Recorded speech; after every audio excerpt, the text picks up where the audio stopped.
Siapa Wahabi? Merusak makam ulama. Siapa pendiri Wahabi? Muhammad bin Abdul Wahhab.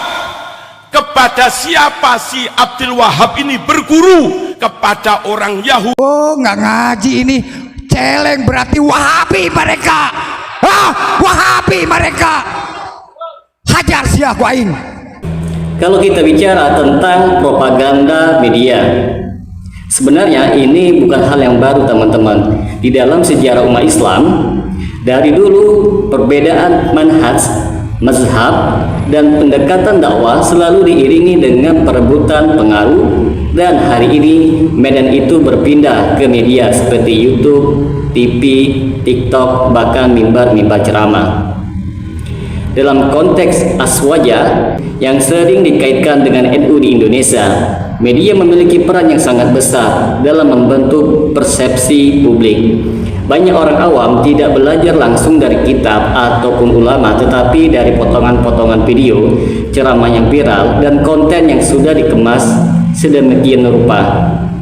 Nah, disinilah yang sering disebut sebagai framing, teman-teman. Framing itu sederhana, bukan selalu berbohong, tetapi memilih bagian mana yang ditampilkan, mana yang disembunyikan, dan bagaimana cara menyampaikannya.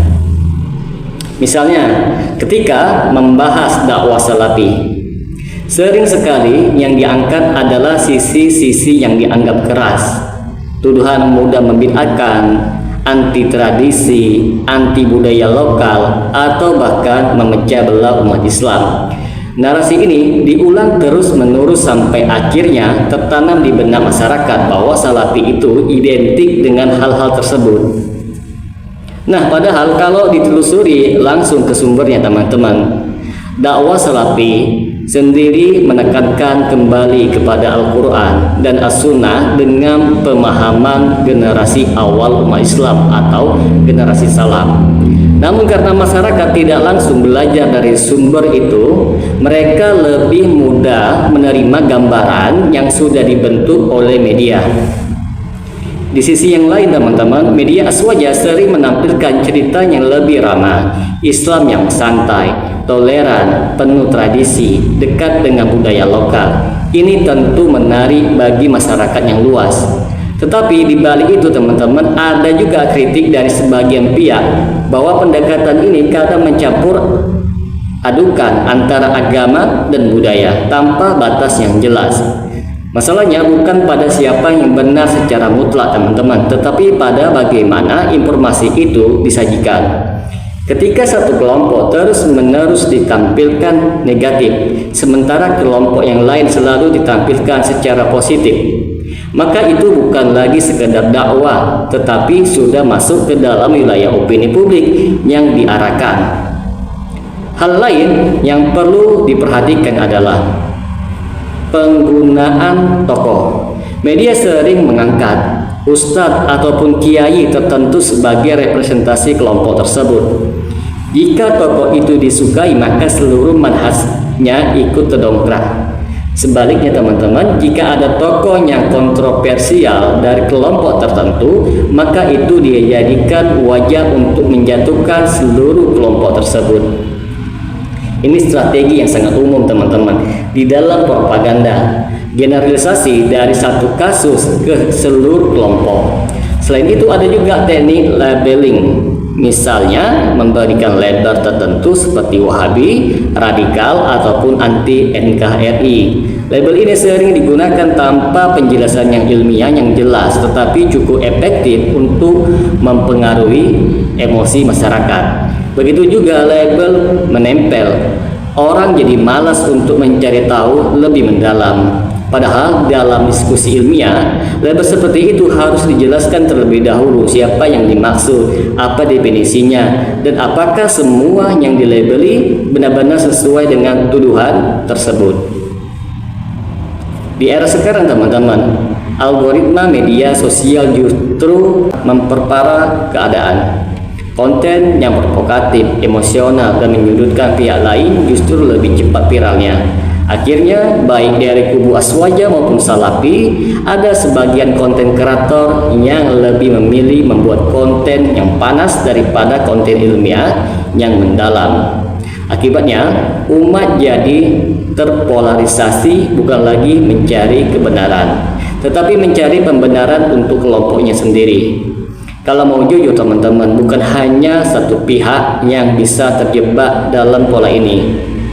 Semua kelompok itu berpotensi menggunakan media untuk membela dirinya sekaligus menyerang pihak yang lain. Karena itu teman-teman, yang paling penting bukan sekadar membongkar propaganda lawan, tetapi juga memastikan bahwa kita sendiri tidak terjebak dalam cara yang sama. Solusi yang lebih kuat adalah mengajak masyarakat untuk kembali ke ilmu, bukan sekedar opini publik. Ajak mereka membaca secara langsung, mendengar dari berbagai sumber, dan belajar membedakan antara dalil, penafsiran, dan framing media. Dakwah yang kuat itu bukan yang paling keras teman-teman, tetapi yang paling kokoh secara ilmu dan paling jujur dalam menyampaikan. Kesimpulannya, persoalan yang sering disebut sebagai propaganda media Aswaja pada dasarnya adalah bagian dari pertarungan opini di ruang publik teman-teman, di mana persepsi masyarakat itu lebih banyak dibentuk oleh cara penyajian informasi daripada kedalaman ilmu itu sendiri. Melalui framing, labeling, dan pengulangan narasi tertentu, dakwah Salafi sering digambarkan secara negatif, sementara cerita kelompok lain dibangun lebih positif dan mudah diterima oleh masyarakat awam. Namun yang perlu kita sadari teman-teman, fenomena ini tidak bisa dilihat secara hitam dan putih saja. Dalam realitasnya, penggunaan media untuk mempengaruhi opini juga bisa terjadi dari berbagai pihak, bukan hanya satu kelompok saja, karena itu masalah utamanya bukan sekedar siapa yang menyerang dan siapa yang diserang, tetapi bagaimana umat Islam pada hari ini terlalu mudah untuk menerima informasi tanpa tabayun dan tanpa merujuk langsung kepada sumber ilmu yang benar.